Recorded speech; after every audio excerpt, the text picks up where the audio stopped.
بسم اللہ الرحمن الرحیم۔ تم کہتے ہو کہ اس نے یہ غم مجھے ہی دینے تھے۔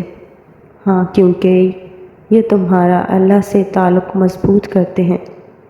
لوگوں کی پرواہ کیوں کرتے ہو؟ اپنے اللہ کی کیوں نہیں کرتے؟ کہ اسے کیا یہ اچھا لگے گا کہ تمہارے یہ آنسوؤں کے آگے بہیں؟ نہیں، کبھی دنیا کی پرواہ مت کرو، یہ صرف دھوکہ ہے۔ اور جانتے ہو یہ تمہارا رب تم سے کہتا ہے، اس پر یقین کر کے ایک بات دیکھنا ضرور۔ ہاں، اپنے سارے غم، سارے آنسو، سارے کے سارے صرف رب کے در پر بہا لینا۔ تمہیں روکے گا، ڈانٹے گا بھی نہیں، بیزار بھی نہیں ہوگا، تھکے گا بھی نہیں۔ تم بتاتے بتاتے تھک جاؤ گے، یہاں تک کہ تم سب کچھ بتا دو گے۔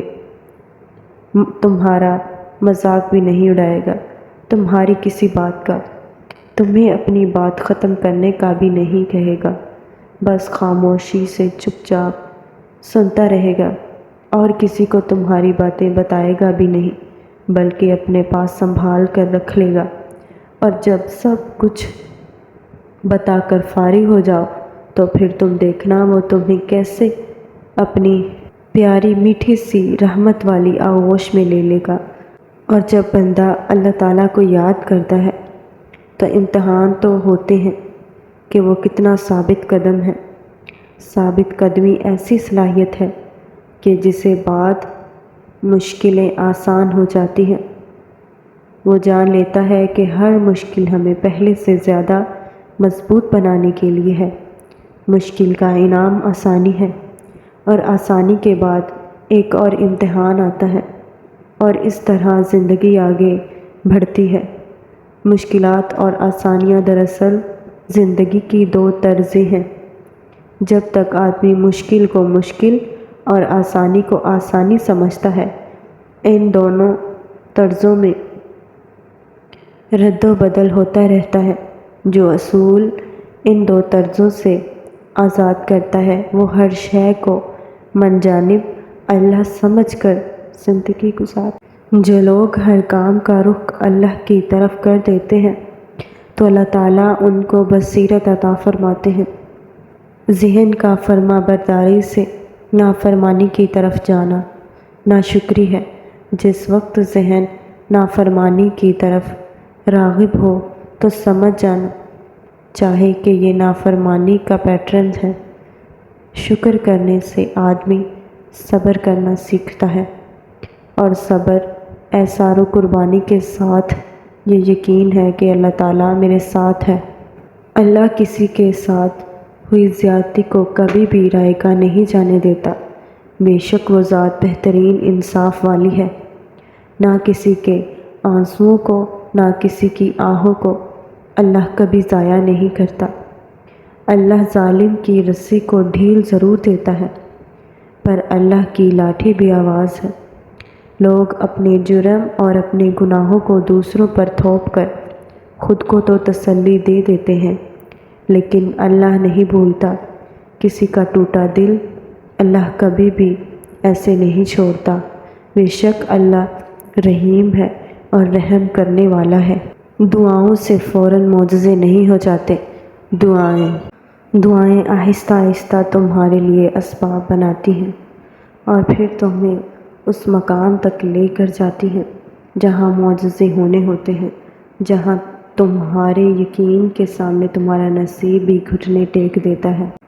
اور کیا تم جانتے ہو کہ جنت میں مہمانوں کو صبح اور شام اپنے دیدار کے لیے بلوایا کریں گے؟ یہ جس دن سے سنا ہے اس دن سے مجھے جنت کی طلب نہیں، بس آپ کے دیدار کی طلب ہے۔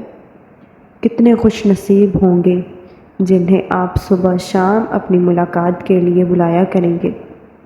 میرے اعمال بے شک ایسے نہیں ہیں کہ ان کے ذریعے میں آپ کے دیدار پا سکوں، مگر یا اللہ میں نا امید نہیں ہوں۔ آپ کی رحمت سے مجھے امید ہے کہ میری کوئی تو ایسی بات یا کوئی ایسی چھوٹی سی نیکی تو ہوگی جو آپ کو ضرور پسند آئے گی، جس کی بدولت آپ مجھے اپنا دیدار نصیب فرمائیں گے۔ اور جانتے ہو اللہ تعالیٰ تمہارا دل نہیں موڑتا، کیونکہ وہ تمہارا نصیب موڑ چکا ہے۔ جن دعاؤں پہ تم وسوسوں میں پڑے ہو اللہ تو وہ دعائیں پہلے سے ہی قبول کر چکا ہے۔ بس ایک التجا، پھر وہ حکم کن فرما دے گا اور کوئی بھی اس حکم کا ٹال نہیں سکے گا۔ اور جان رکھو کہ ماضی کو کوئی نہیں بدل سکتا، لیکن ماضی سے حال بدلا جا سکتا ہے کہ جو سبق ماضی میں سیکھ لیے ہیں انہیں بھولنا نہیں۔ جہاں ٹوٹے تھے وہاں دوبارہ نہ ٹوٹے، جہاں اور جیسے گرے تھے وہاں دوبارہ نہ گرنے پائیں، پھر سے ایک ہی جگہ سے دھوکہ نہ کھائیں۔ کہ کہا گیا ہے کہ مومن ایک جگہ سے دوبارہ ڈسا نہیں جاتا۔ جو تکلیفیں ملیں ان پر صبر کر کے آگے بڑھا جائے۔ ماضی کی کھڑکیاں کھول کر رکھیں تو ہمیشہ بے چین اور بے قرار رہیں گے۔ ماضی کی طرف دیکھتے رہنے سے دل کمزور ہوگا۔ اپنے دل کو کمزوری سے بچائیں۔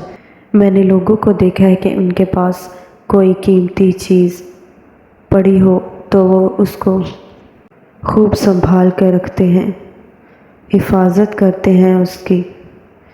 پھر میں نے اس آیت پر غور کیا کہ جو کچھ تمہارے پاس ہے وہ ختم ہونے والا ہے، اور جو اللہ کے پاس ہے وہ باقی رہنے والا ہے۔ اور جان رکھو کہ اللہ کے فیصلوں پر بھروسہ کرنا سیکھو۔ کچھ پریشان کر رہا ہے، اداس ہو، فیصلہ نہیں کر پا رہے، تو ایک بار اللہ سے بول کر دیکھو، اسے بتاؤ، اس کے ساتھ مشورہ کرو، اس سے دعا مانگو، پھر دل سے یہ خوف نکال دو، کیا ہوگا کیا نہیں، جو بھی ہوگا بہترین ہوگا۔ اسے ہی توکل کہتے ہیں۔ جب توکل اتنا مضبوط ہو جائے تب بھی معجزے ہوا کرتے ہیں۔ بس تمہیں اپنے معجزے کا انتظار کرنا ہے۔ توکل سے عروج۔ اللہ تعالیٰ خود قرآن میں فرماتا ہے، جب کوئی ایسی آزمائش آ جائے کہ کوئی راستہ نظر نہ آ رہا ہو، آپ کو حق پر ہوتے ہوئے بھی مشکلات کا سامنا کرنا پڑے، تو ایسے میں اپنا اللہ پر یقین اور پختہ کر لینا، فوراً اٹھنا، وضو کرنا اور نماز ادا کرنا اور اللہ سے مدد مانگنا کہ اللہ، آپ تو جانتے ہیں کہ میں سب کچھ چھوڑ کر صرف آپ کے لیے یہاں تک آیا ہوں۔ اب مجھے ثابت قدم رکھنا، مجھے اپنے نفس کے حوالے نہ کرنا، مجھے شیطان کے وسوسوں سے بچا لینا۔ میں ماضی کے گناہ پھر پڑھنا نہیں چاہتا۔ پھر دیکھنا اللہ کیسے تمہاری مدد کرتا ہے، کیونکہ یہ تو صرف تمہارے یقین کی آزمائش تھی۔ کیا تم جانتے ہو کہ تمہارے پاس ایک بہت قیمتی چیز ہے جو بہت کم لوگوں کے پاس ہی ہوتی ہے؟ اللہ وہ چیزیں بس انہیں دیتا ہے جنہیں پسند کرتا ہے اور اپنے قریب کرنا چاہتا ہے۔ پتہ ہے وہ کیا ہے؟ دوسروں کی تکلیف کا احساس، دعا کی توفیق، دعاؤں کا جواب نہ ملنے کے بعد یقین اور صبر۔ یہ بہت خاص چیزیں ہیں۔ اگر تمہارے پاس ان میں سے کوئی ایک چیز بھی ہے تو تم بہت امیر ہو، اللہ کے پسندیدہ ہو۔ اگر یہ نہیں ہے تو تم خالی ہو۔ اللہ تعالیٰ قرآن میں فرماتا ہے کہ جب ہماری زندگی میں کچھ ایسا ہو رہا ہو جس کی ہمیں سمجھ نہ آئے تو ہمیں صبر کر لینا چاہیے، کیونکہ ضروری نہیں کہ ہمیں ہر چیز کی حکمت فوراً ہی سمجھ آ جائے۔ کبھی کبھی یہ باتیں وقت کے ساتھ سمجھ آتی ہیں اور وقت ہی سارے راز کھول دیتا ہے۔ زندگی میں ایک ایسا بھی مرحلہ آتا ہے کہ جب انسان خاموش ہو جاتا ہے، صبر کی آخری حدیں ختم ہونے لگتی ہیں، پھر صرف ایک ہی تعلق بچتا ہے، اللہ تعالیٰ اور انسان کا۔ الف سے اللہ اور الف سے انسان بنتا ہے، مگر افسوس ہے کہ ہم اللہ تعالیٰ کو پہچانتے نہیں ہیں، دیر کر دیتے ہیں اللہ کو پہچاننے میں۔ اور پھر اس مرحلے میں ہم ہر چیز سے لا تعلق ہو جاتے ہیں۔ پھر اگر کہیں خاموشی ٹوٹتی ہے تو وہ صرف اللہ کے سامنے ٹوٹتی ہے۔ سجدے میں جھکا ہوا سر ہوتا ہے، لپٹی ہوئی آنکھیں آنسوؤں سے ہوتی ہیں، اور اللہ کو اپنے بندے کی یہ ادا بہت پسند ہے۔ اللہ اور اس کے بندے کے درمیان کوئی بھی بات چھپی ہوئی نہیں ہے۔ اللہ اپنے بندے کا ہر راز پوشیدہ رکھتا ہے۔ اگر انسانوں کے ساتھ یہ راز اور اگر یہ راز دوسروں کے ساتھ بانٹے جائیں تو ہم کسی کے سامنے منہ دکھانے کے قابل نہ رہیں۔ یہ اللہ ہی تو ہے، وہ واحد ہستی جو ہماری عزت رکھتے ہوئے